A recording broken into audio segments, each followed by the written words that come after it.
បងប្អូនគ្នាថ្ងៃនេះយើងមករៀនអំពីអត្ថបទទាក់ទងជាមួយនឹង desembotellas ការស្ទះចរាចរណ៍អញ្ចឹងបងប្អូនអាច stop វីដេអូហ្នឹងដើម្បីធ្វើការអានមកប្រើឬក៏ពីប្រើអីសិនទៅហើយចាំមកបកប្រែទាំងអស់គ្នាអូខេ Allez on y va chaque matin les motos les voitures et les tuk-tuk sont tassés les uns derrière les autres bloqués dans un long embouteillage គេថារៀងរាល់ព្រឹកណារៀងរាល់ព្រឹកម៉ូតូណាឡាននិងរ៉ឺម៉កចាប់ផ្ដើមប្រជុំគ្នា collectionner ណាអាកន្លែងហ្នឹងគឺស្មើនឹងពាក្យ synonym collectionner មានន័យថាផ្ដុំគ្នាអញ្ចឹងទៅមានមួយនៅមុខមានមួយនៅមុខមានមួយនៅក្រោយអញ្ចឹងទៅណាពាក្យម្ដុំហ្នឹងគេបកប្រែអញ្ចឹង sont tassés les uns derrière les autres យើងមើលឃើញក្នុងរូបឃើញមានមួយនៅមុខមានមួយនៅក្រោយមានអីចឹងទៅណាកន្លែងហ្នឹងដែលជាហេតុធ្វើឲ្យមានការកកស្ទះចរាចរណ៍ហ្នឹងរយៈពេលយូរអញ្ចឹងទៅ l'éclason résonne la chaleur monte la fumée des moteurs envahit l'air rendant l'atmosphère lourde et difficile à respirer អញ្ចឹងចាប់ផ្ដើមមានសផ្លេបន្លឺឡើងណាសផ្លេបន្លឺឡើងកម្ដៅក៏មានការកើនឡើង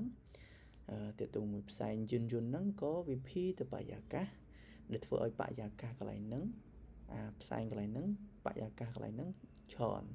មានន័យថាផ្សែងកន្លែងបរិយាកាសហ្នឹងគឺច្រើនហើយពិបាកក្នុងការដកដង្ហើមផងដែរណា Les conducteurs s'impatientent certains essaient de dépasser en roulant sur les côtés ce qui ne fait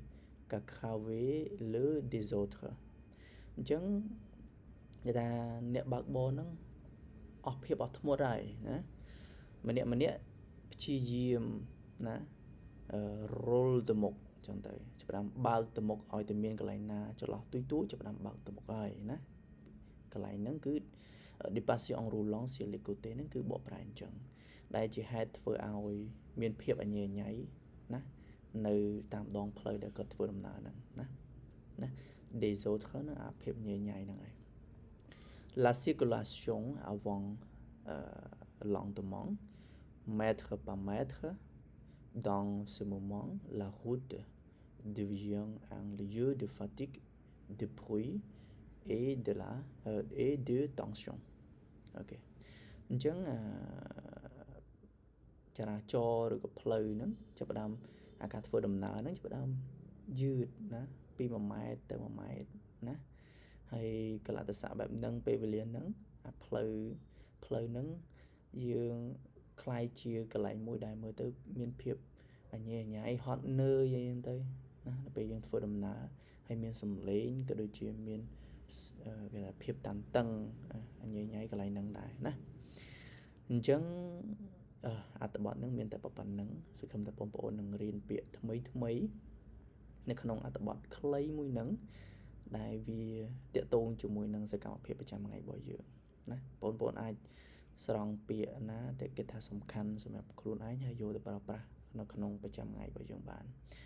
អូខេ merci à tous bonne soirée merci au revoir